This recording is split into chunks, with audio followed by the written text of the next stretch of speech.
Hi everyone, I hope you're doing very well. Our reading for today comes from Matthew's 10th chapter, verses 24 through 39. Jesus said to the 12, "A disciple is not above the teacher, nor a slave above the master. It is enough for the disciple to be like the teacher, and the slave like the master. If they have called the master of the house Beelzebul, how much more will they malign those of his household? So have no fear of them. For nothing is covered up that will not be uncovered, and nothing secret that will not become known. What I say to you in the dark, tell in the light, and what you hear whispered, proclaim from the housetops. Do not fear those who kill the body but cannot kill the soul. Rather fear him who can destroy both soul and body in hell. Are not 2 sparrows sold for a penny? Yet not one of them will fall to the ground apart from your Father. And even the hairs of your head are all counted. So do not be afraid. You are of more value than many sparrows. Everyone, therefore, who acknowledges me before others, I also will acknowledge before my Father in heaven. But whoever denies me before others, I also will deny before my Father in heaven. Do not think that I have come to bring peace to the earth. I have not come to bring peace, but a sword. For I have come to set a man against his father, and a daughter against her mother, and a daughter-in-law against her mother-in-law. And one's foes will be members of one's own household. Whoever loves father or mother more than me is not worthy of me, and whoever loves son or daughter more than me is not worthy of me. And whoever does not take up the cross and follow me is not worthy of me. Those who find their life will lose it, and those who lose their life for my sake will find it." The Gospel of the Lord. I ran across a report from the Wall Street Journal from March of this year, just 3 months ago. One of the key factors of happiness in America is the belief in God. The poll surveyed over 1,000 adults over a span of 2 weeks in March of this year. And it comes as little surprise to many that the number of participants who identify as very happy has plummeted in the last 5 years. In 2018, the number of participants who claimed to be very happy sat around 31%. But in 2023, the number fell to just 12%. Meanwhile, the number of participants who described themselves as unhappy has gone in the direct opposite direction. The number of unhappy individuals in America went from 13% in 2018 to 30% this year. And among the remnant that remains very happy, one of the common characteristics in these individuals is their belief in God. That's what the report says. These people tend to say belief in God is important. 2/3 of these happy people describe themselves as very or moderately religious. And additionally, the other commonalities among the supremely happy are healthy relationships and strong community involvement. One writer states, "Jesus has given us complete assurance that no matter what we face in this life, our eternal future is secure in Him. This is not spiritual masochism, nor is it foolish blindness to the troubles and the trials that we face. Instead, it is the possession of the right perspective. We know, at the end of all things, nothing else matters except our standing before God." what does our standing before God look like? And how do you measure that exactly? I love this quote from theologian Dallas Willard, who said, "The main thing God gets out of your life is not the achievements that you accomplish, it is the person that you become." And maybe it's my age, but I'm noticing this reality. The legacy one leaves behind is very real. And when I think back about people that I've known, even here at this church, there is a reality of who that person was, who they had become in our community, and to me personally. Maybe you see some faces as I say this. Love and relationships change us, don't they? Today's gospel reading talks about what I'll call the main thing. And it boils down to what Jesus says in the very last verse. And I'll read it in the translation from the Message. "If your first concern is to look after yourself, you will never find yourself. But if you forget about yourself and you look to Jesus, you will find both yourself and Jesus." Now, it's not a popular message. The popular message is, it is all about you. And Jesus never hesitates to remind us that, hey, this life is not all about you. And it seems as though the gifts that we give in life come alive in the lives of other people when we give them. When Jesus was performing miracles and teaching and showing people how to live life successfully, different people thought very different things about him, and actually they still do. Some people thought he was the biggest liar that ever lived. Guy says he's God, come on.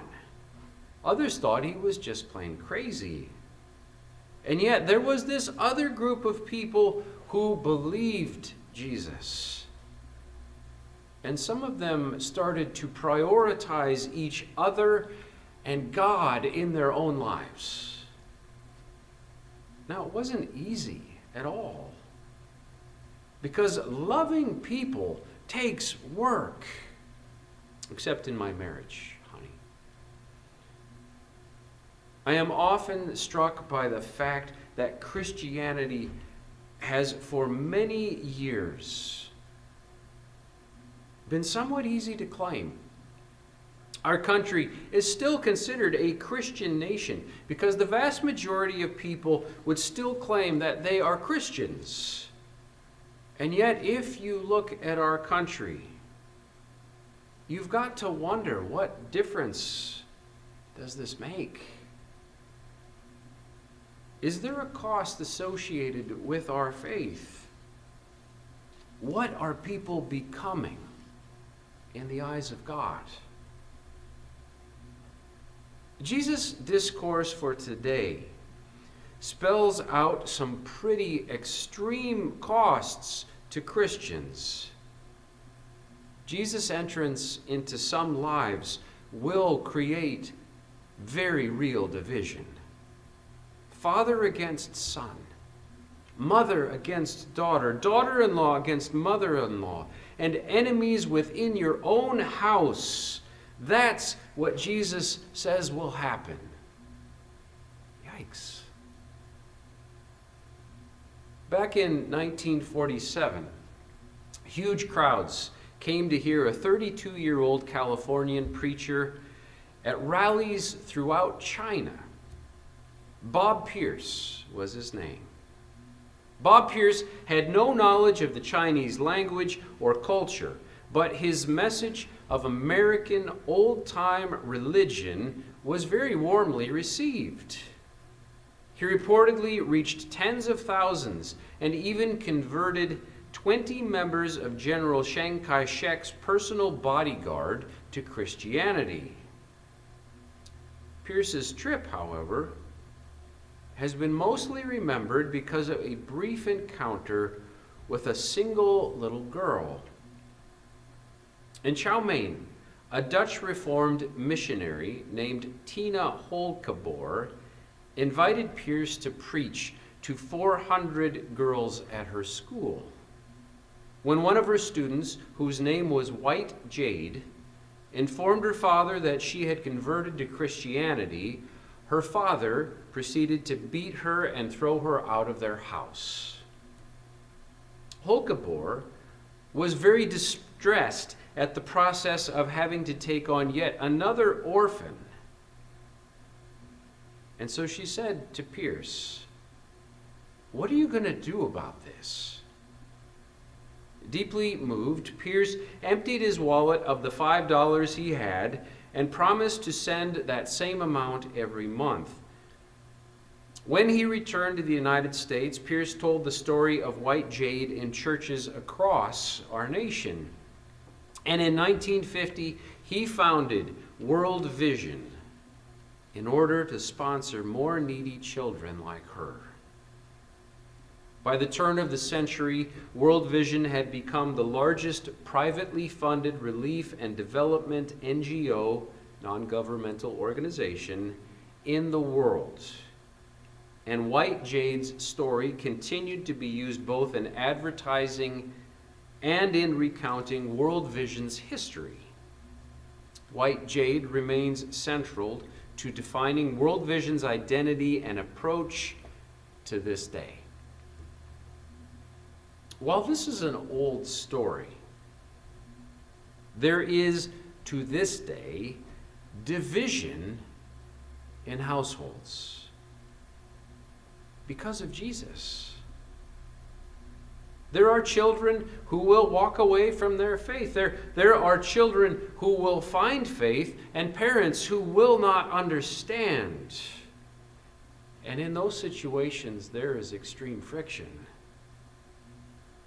Jesus gives fair warning to his disciples and his followers that faith lived out comes with a cost. Now, here's the point of Jesus' teaching. What is the purpose of your life? Well, it's God. That's the whole point. Seek God. Find God's love. And it's not only worth it, but it is, in fact, the only way to truly find abundant life. For just a moment, I'd ask you to think about this. If you knew perfect love existed and that you could find it, and maybe even have it lead you through your life, and then remain with you on into eternity, would you commit yourself to it? Would you pursue perfect love in your daily life, every day? Would you allow it to shape your future,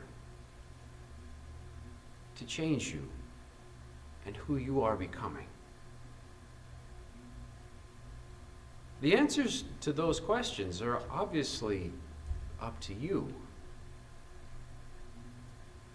I'd like to conclude with these words from 1 John in chapter 4, verses 11 through 19. He writes, "Dear friends, since God so loved us, we also ought to love one another. No one's ever seen God, but if we love one another, God lives in us, and his love is complete in us. We know that we live in him and he in us, because he has given us his Spirit. And we have seen and testified that the Father has sent His Son to be the Savior of this world. If anyone acknowledges that Jesus is the Son of God, well, God lives in him, and he in God. And so we know and rely on the love God has for us. God is love. Whoever lives in love lives in God, and God in him. In this way, love is made complete among us so that we will have confidence on the day of judgment, because in this world we are like him. There's no fear in love, but perfect love drives out fear, because fear has to do with punishment. The one who fears is not made perfect in love. We love because he first loved us. It's exactly what God calls us to today. Please pray with me. God, we thank you that in the life of Jesus, your teachings continue to resound. And all these years later, 2,000 some years, the message of Christ's love is very real. In our hearts, we know it. And yet it is so hard sometimes to live it out. God, we ask you would give us wisdom. You would lead us. And that through it all, we would understand again what life is all about. It's you. Perfect love. We ask all this in Jesus, our risen Savior's name. Amen.